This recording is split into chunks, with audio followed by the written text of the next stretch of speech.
कभी सोचा है कि हमारे दुखों की असली वजह क्या होती है? क्या ये कोई घटना है, किसी चीज का खो जाना, या फिर हमारे मन के अंदर ही छिपा हुआ कोई और कारण? आज एक बहुत ही छोटी लेकिन बहुत पावरफुल कहानी के जरिए आज इसी सवाल को समझने की कोशिश करते हैं। लेकिन कहानी शुरू करने से पहले एक सोच को समझना जरूरी है। ये वो फाउंडेशन है जिस पर यह पूरी बात टिकी है, और ये एक ऐसा पर्सपेक्टिव है, एक ऐसा नजरिया है जो शायद हमारे सुख दुख को देखने का तरीका ही बदल दे। कितनी सीधी और कितनी गहरी बात है ना? हमारा फोकस अक्सर उस चीज पर होता है जो खो गई, और जो हमारे पास है उसे हम अक्सर फॉर ग्रांटेड ले लेते हैं। बस इस सोच को, इस आइडिया को जरा ध्यान में रखिएगा, क्योंकि जो कहानी हम सुनने वाले हैं वो बिल्कुल इसी से जुड़ी हुई है। तो चलिए अब इस फिलॉसफी को एक कहानी के जरिए समझते हैं। देखते हैं कि ये असल में काम कैसे करती है। कहानी तो एक बिजनेसमैन की है, लेकिन सच कहूं तो ये हम में से किसी की भी हो सकती है। तो होता यूं है कि एक बड़ा व्यापारी, एक बिजनेसमैन, बहुत लंबे फॉरेन ट्रिप के बाद अपने घर वापस आ रहा होता है। मन में जाहिर है परिवार से मिलने की खुशी है, एक सुकून है। लेकिन जैसे ही वो अपने घर की गली में मुड़ता है, उसके पैरों तले जमीन खिसक जाती है। सामने जो नज़ारा था वो दिल दहला देने वाला था। उसका वो आलीशान घर, उसकी पूरी जिंदगी की मेहनत, उसकी सारी कमाई, सब आग की लपटों में घिरा था। धूं धूं करके सब कुछ चल रहा था। और अपनी पूरी दुनिया को, अपनी जिंदगी भर की कमाई को इस तरह राख बनते देख वो आदमी वहीं सड़क पर ही बैठ गया और फूट फूट कर रोने लगा। सोचिए, उसका सब कुछ, उसकी पहचान, सब कुछ उसकी आंखों के ठीक सामने खत्म हो रहा था। और यहीं पर, ठीक इसी मोमेंट पर, कहानी एक बहुत ही इंटरेस्टिंग टर्न लेती है।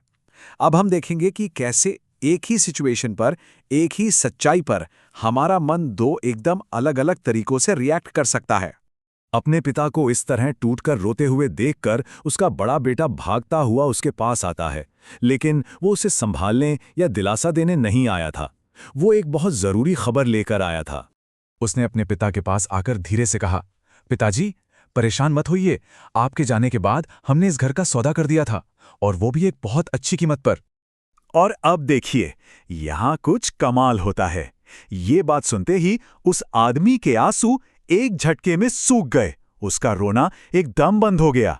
मतलब जो इंसान अभी अभी अपनी बर्बादी पर मातम मना रहा था, वो अब एकदम शांत खड़ा होकर जलते हुए घर को ऐसे देख रहा था जैसे जैसे कोई मूवी चल रही हो।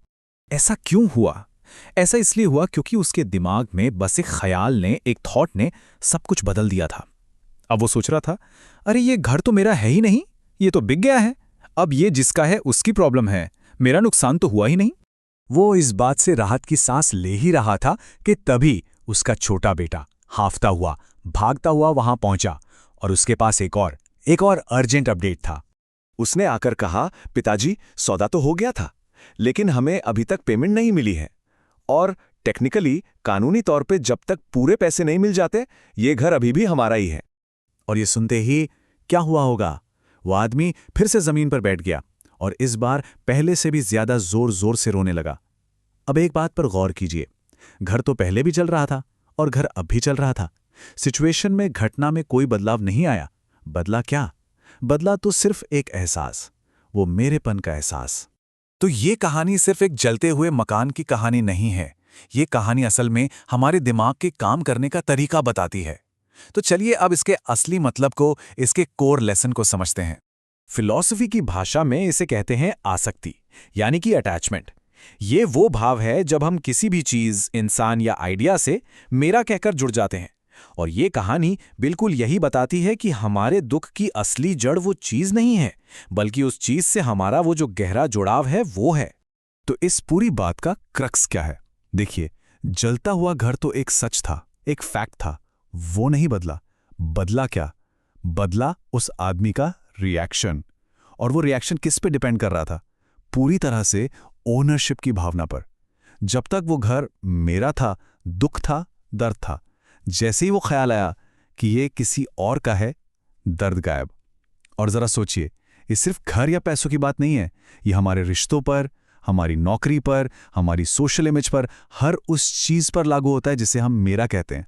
तो देखा जाए तो इस छोटी सी कहानी का जो मतलब है वो बहुत बड़ा है।